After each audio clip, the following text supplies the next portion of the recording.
All right, so we're in month 2 of 2023, and at the end of 2022, going into 2023, particularly, I like to avoid social media because everybody's on there talking about the new you, and it's really just bragging and boasting kind of situation. And so it's not really helpful and valuable, and nobody's really adding any value. Everybody's just talking about me, me, me. So I wanted to create this video 30 days away from that New Year's hype and just talk about the 15 lessons that I learned in 2022. So if you're an entrepreneur, coach, life insurance agent, somebody looking to scale your business to the next level, this is going to be a great video for you. Our company went through a lot of changes in 2022, and a lot of them were good and a lot of them were of necessity. I think looking back at the year in entirety, it was a restructuring of the company and really trying to figure out what are some of the things that we're doing well and really picking spots and looking at things that just weren't serving us well in the company. And we were really looking at the activity versus the productivity. And I think that from all the ups and downs that we had last year, it was really like a building phase. And so we didn't really increase. And at the end of 2022, around November, I did this business audit and I had someone come in and just pick my business apart. And what happened is I got this 30-page document on some criticals that I needed to assess right now as a business owner, a couple of things that I needed to address in the next 90 days, and then some long-term goals for the vision of AJC in 2023 and beyond. And one of the most important things was we needed to get operations down. And for me personally, I'm more of on the marketing side and the visionary and the leader, coaching, motivating people, inspiring people, and doing sales. And one of my weak points is operations. And what we found is that like once we implemented that integrator, that person into our business, which from this study that was done on my business, that's when everything was simplified, because now I had multiple people trying to fill this role, and that's why we weren't going anywhere. Another big lesson from this audit was that entrepreneurial shiny object, which I'll get into in a minute, but we were just having this back and forth kind of whiplash in the business. And I'm going to share some 15 lessons of what I learned in 2022 from this audit. Now, this audit cost me $20,000. So this video alone is worth 20 grand. So make sure you got a pen and a piece of paper. Number one, marketing will get you to 7 figures, but in order to get to 8 figures, you're going to need to become an operator. And there's a mastermind video that I watched from Sam Ovens, and I can remember when I was just hit my first 100K per month, and I was like, oh, I'm going to scale to the moon. And we got to that 300K per month, and then, man, I hit this glass ceiling. And what I realized is that it brought that back to my mind that Sam says that you got to go from promoter to operator, because what happens is when you're at 7 figures, marketing will just solve all of those problems. You just need to do more marketing, you need to do more organic, do more YouTube videos, more two-step posts, run more ads. But once you're trying to break from 7 figures to 8 figures, you need to actually have good operations in your business. And so if you're an entrepreneur and you're just marketing, right? Marketing only solves marketing problems. But if you want to scale to that next level, you need to become a higher level of an entrepreneur. And that's where operations comes into play. Number 2 is simplicity scales and complexity fails. And this just piggybacks off the operations. And so what happens is if you ever read the book Traction, there is a visionary and there is an integrator, right? And the visionary is somebody who has the vision for the company. It's usually the person that is leading with the sales and the marketing, the ideas. And then there's the integrator, somebody who is structurally going to execute on that plan to bridge the gap from where you are right now, from idea to it actually becoming a process and taking action.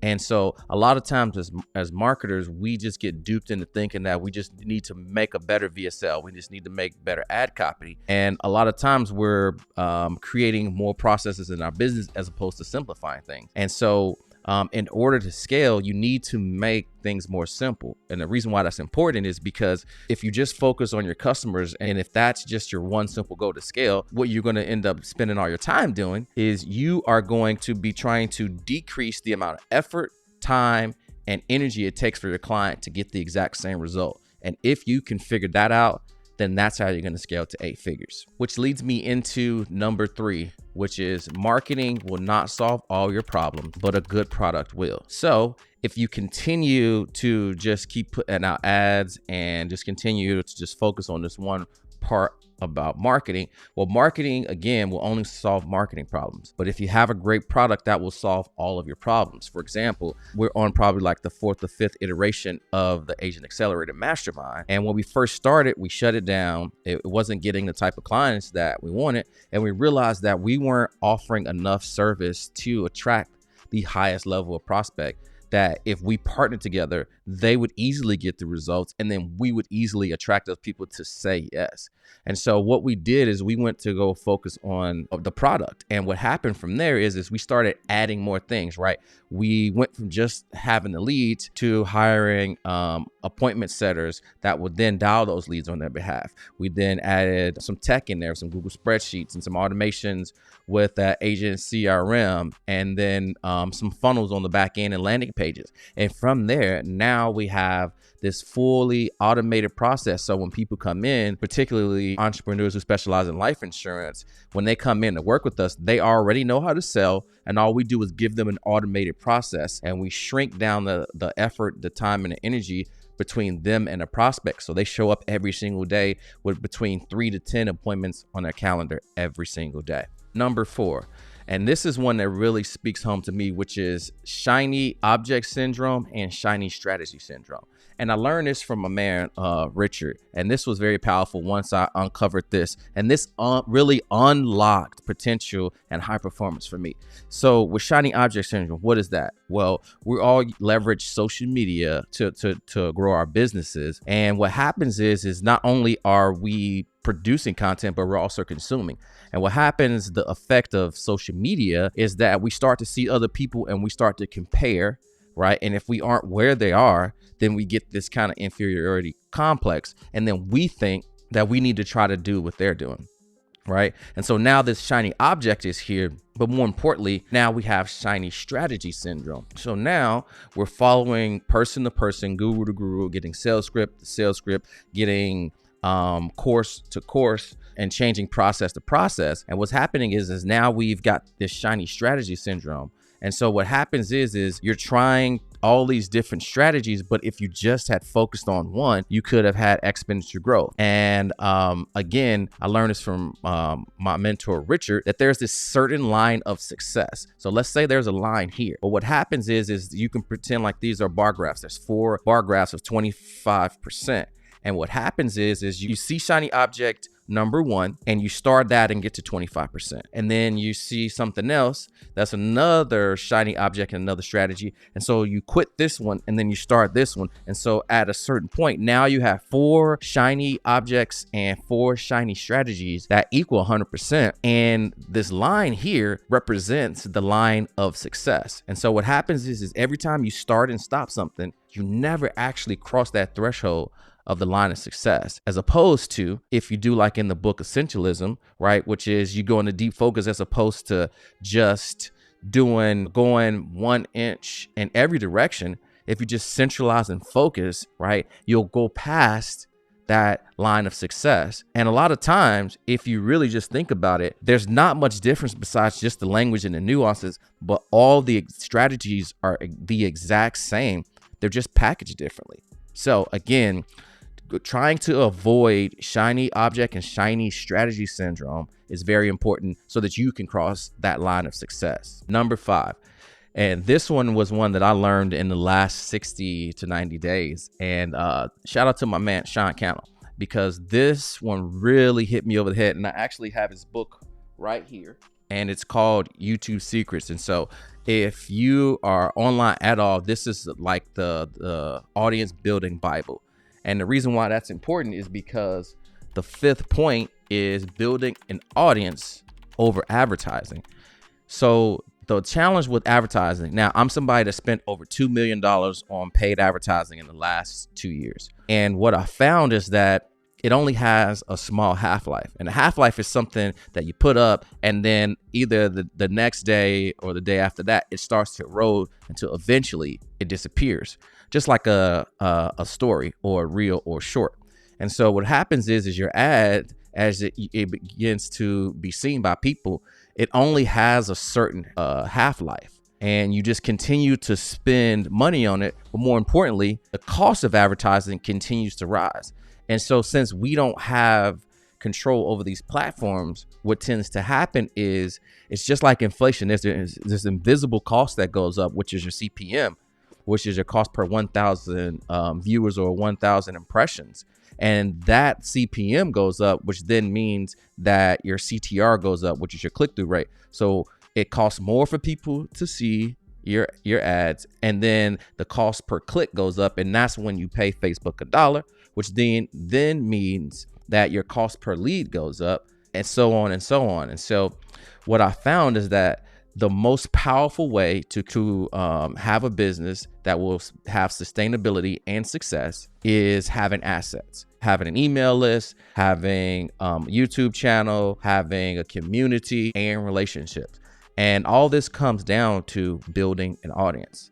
And an audience is something that is long-term, where you have an actual relationship with the people and you're teaching them something, they're customers, or they're getting value from you in that way. And now more than ever, trust is at an all-time low online. So what you have to do is you need to nurture people. You need to share with them tips, mindset, the day in the life, family, fun, all of these things. These things build relationships with people. Now, since the pandemic has happened, we've all kind of gone virtual and separated, and we're all looking for connection and community. And you can do that with an audience. For example, a lot of times now, just for people using paid advertising, in your mind, people are thinking negative things, the scam, con, like all these things. But when people are able to discover you, now they feel like they're a part of the cause. And this is very important because a lot of people may not understand this, but this is how Justin Bieber became a global icon. It was because they saw some young kid who was super talented on YouTube, and they were able to grow with him. But more importantly, they felt like they discovered him,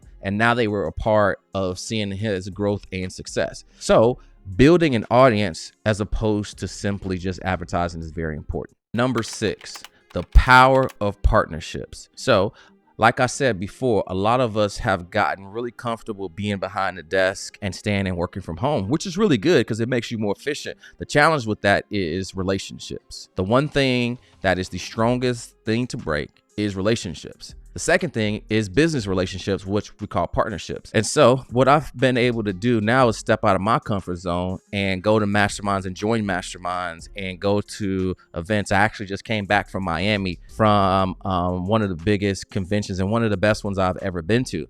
And what I learned from the power of partnerships and relationships is that those relationships will get you in the rooms that the results that you get people will not. And so the power of partnerships is really huge.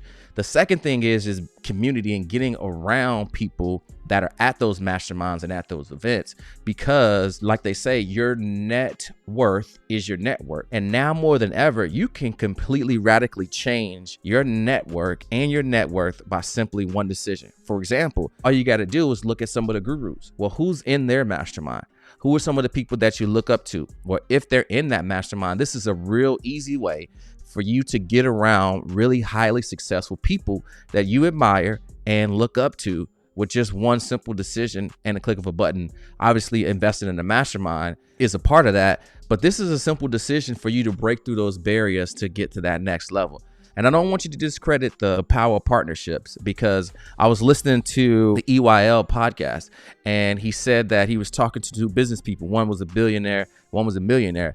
And the billionaire asked him, he said, you know, John, if you had to start over, if you lost everything, what would you do? And the millionaire, John, he said, well, I would just get back on my grind and I will hustle. And in 6 to 12 months, I will be back where I was today. And the billionaire thought that was interesting. And then John asked the billionaire, and the billionaire said, well, if I lost it all, I would just call my friends, right?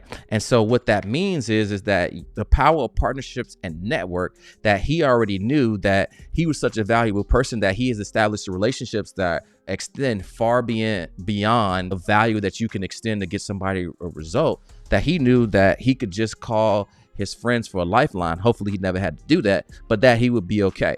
So the power of partnerships is very important. Number 7 is podcasts and events are the future. And so this one really dawned on me when I started to really look at the industry as a whole, because I was starting to understand what was happening. So shorts became a really big thing from Alex Hormozi. He really changed how the organic and pretty much marketing in general was done and how people view things. But when I really took a step back and not just analyzing the editing from the videos, I was wondering, like, what kind of content was he putting out that was really like an appetizer to really gain that momentum to get you interested and connected with him? Well, one is he did a ton of podcasts, right? And then two, a ton of speaking at live events. Well, why is this important?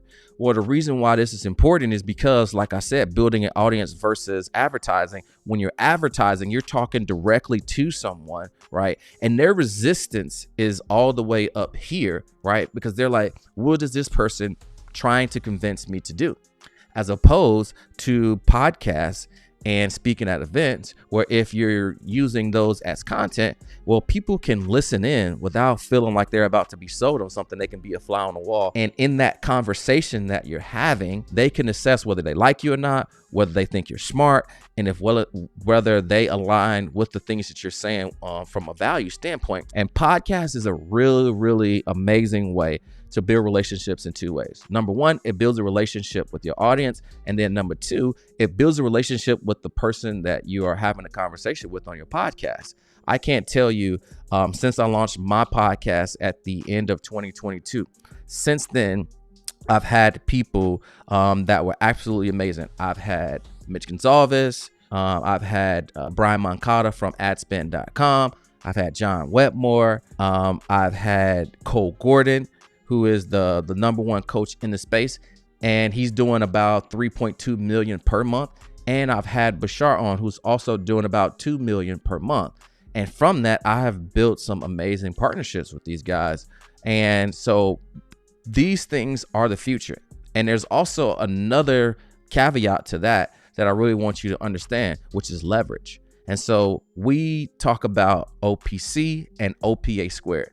Now, OPC is leveraging other people's credibility, right? And so when you have a conversation and you're seen with these other people, you really get to leverage the credibility of that person just by association. The second one is OPA squared. So you get to leverage other people's audiences, and you get to leverage other people's authority. So when you are seen with these other people, now you get to leverage their audience, because people will now look you up because you have just been flashed in front of the eyes of, like, why would X person do a podcast with Y person? And then from the credibility standpoint, you get to borrow that credibility from the person that you're doing a podcast, and that trust, and then the authority. If that person that you're doing a podcast with is seen as like the top person, well, they're going to assume that they only hang and communicate with other people just like them. And that's how you are able to leverage that. And Russell Brunson talked about this a whole bunch in The Expert Secrets. So if you haven't got that book, you definitely want to pick it up. Number 8, short form content is now the new VSL. And I've seen this happen in multiple cases. And the three most prolific ones is going to be Alex Hormozi, Iman Gadzhi, and Andrew Tate.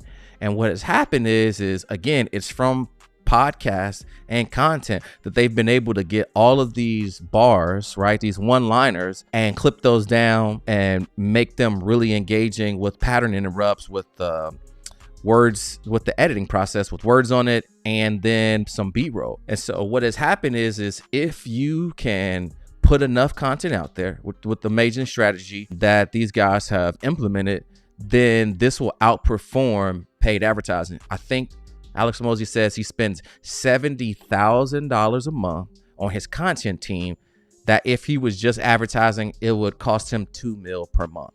And it's a real simple strategy. One is you have to have a place to test, like Twitter or TikTok, right? And then whichever video goes viral, then you want to take that and then you want to post that on other social medias like YouTube.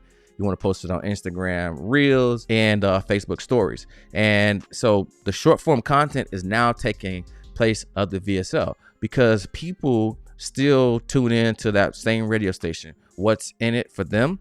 And what you want to do is you want to give them some quick sound bites to pique their interest, as opposed to having them to click on something, log in and watch an hour-long webinar with 30 minutes of it about your backstory that has nothing to do with them, and then being sold a crappy $9.97 product on the back end.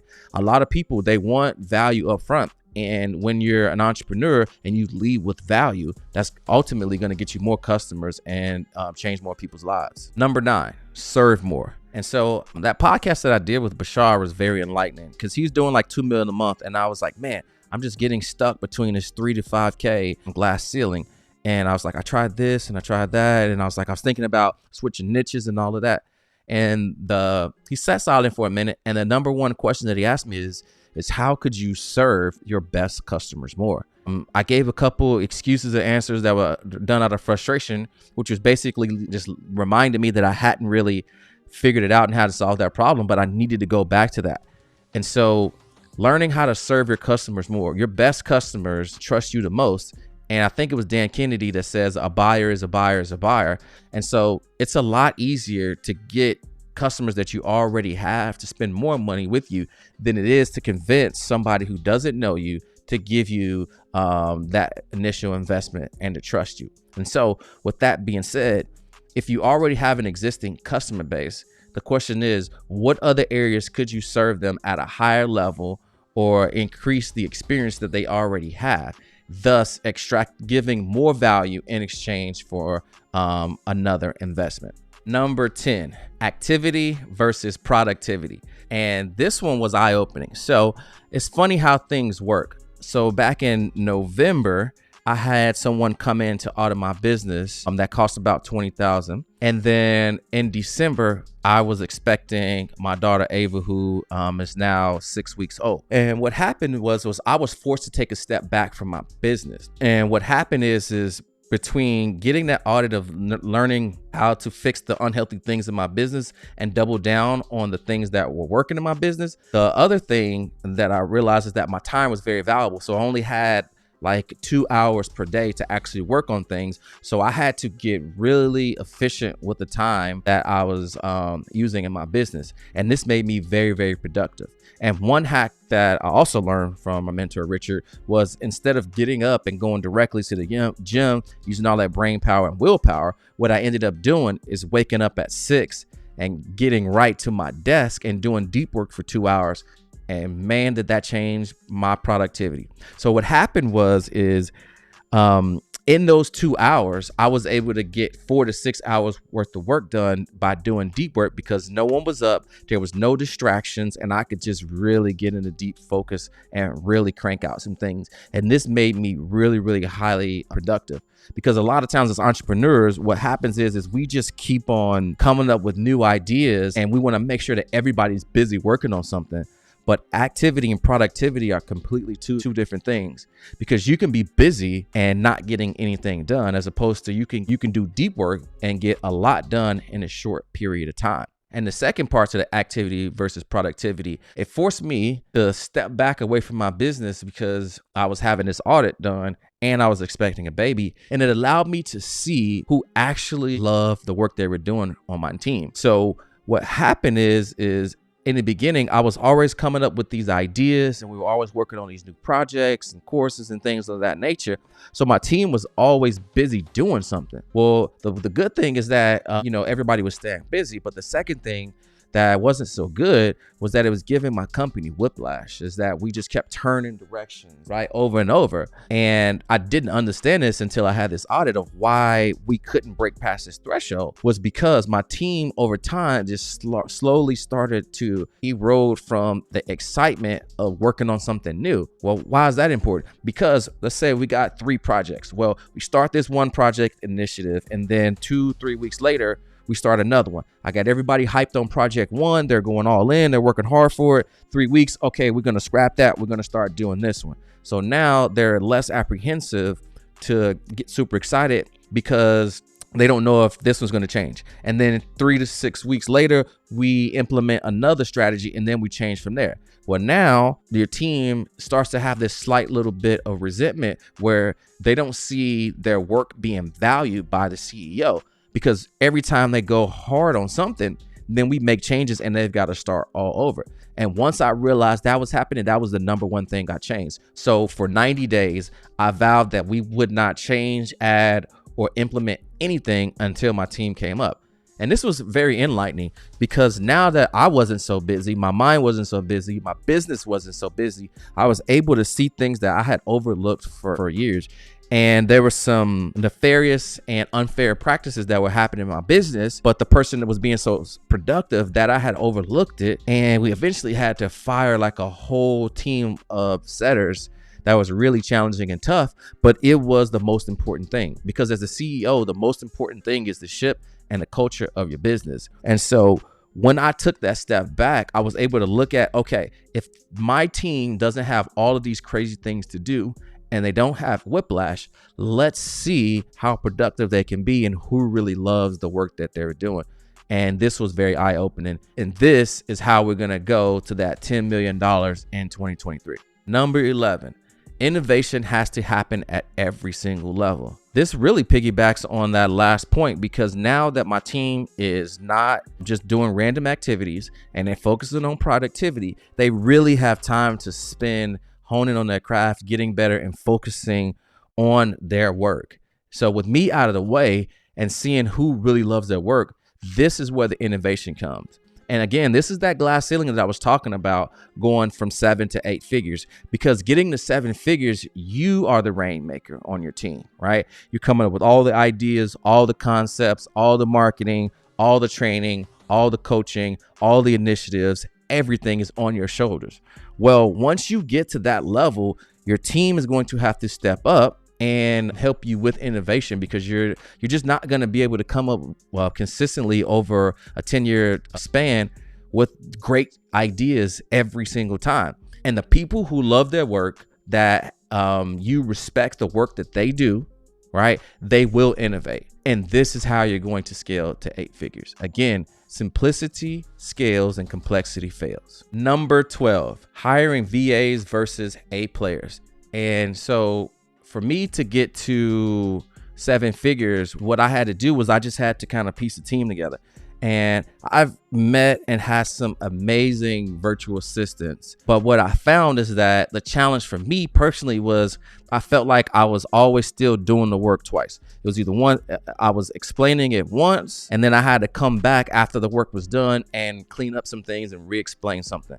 And that was really frustrating for me, because when we're I'm a person who likes to move really fast when we have an idea. I learned this from Grant Cardone, is you want to get to monetization as fast as possible with an idea. And a lot of times I felt like I was just kind of still in the middle of the process. Even when it comes to like customer service, the emails would come in, they would go to a person, but that person was a filter. They were still coming to me for confirmation on how to do things. And somebody who was really trying to think through projects, this was very, very difficult and frustrating for me. And what I found is that, like, once we slowed down with things and we got simple in the business, I realized that I had a bunch of people that were acting like they were productive, but they were just busy. And when we fired all of those people, I think it was like 6 people, I hired 1 A player, and it was able to outproduce all of their work in one day that they would do in a week. And this is why hiring A players is the most important thing. And I can't remember what the name of the book is, but it's called, I think it's called The Who. And this is a very important principle, because one of the big things that I took away from this book was that it's the who and not the what. I was always thinking about it backwards, like, man, what do we need to do in order to teach this, or what do we need to do to give them? Well, it's not that. It's the who that will take you to the next level. And I forget who I heard mention this, but they said they had one rule for how you can scale your business with successful people. If they have had success doing something that you need them to do twice in other places. To wrap up that point, talent is king. And the first thing that you want to do is you want to focus on making sure that you can acquire absolutely amazing talent. It's the who, not the how. Number 13. Content is king. It's not the person who knows the most. It's the person who shows the most, meaning the person who shows up every single day.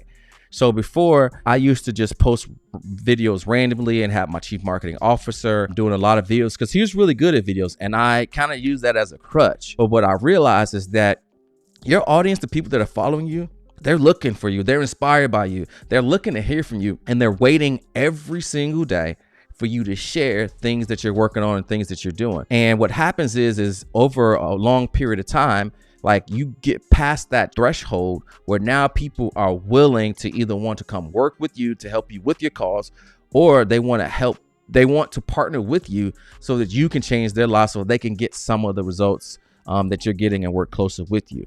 And content is king. Again, it's not the person who knows the most, it's the person who shows the most, meaning that person who shows up for their audience every single day.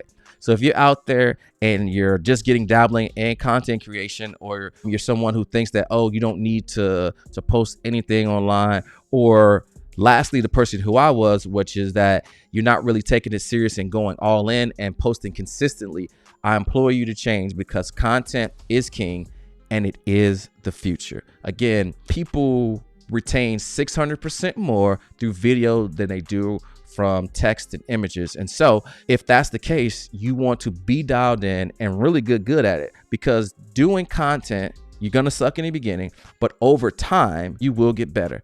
And now hopefully I can place a video of me when I was this young, shy, scared kid doing these ums and ahs on the podcast. And it was actually in the corner right over here when I first got started with my business, in a suit that was a little too big on a dingy, crappy whiteboard, just getting started. But again, that's where I started.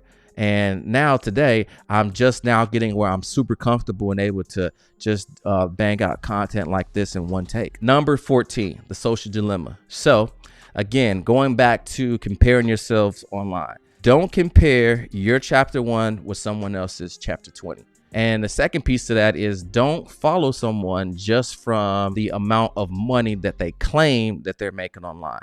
So here are 3 things that I've started to do to measure people by who I will follow. One is that they've achieved a goal that I'm looking to achieve. 2 is that they've helped somebody that is just like me achieve those results.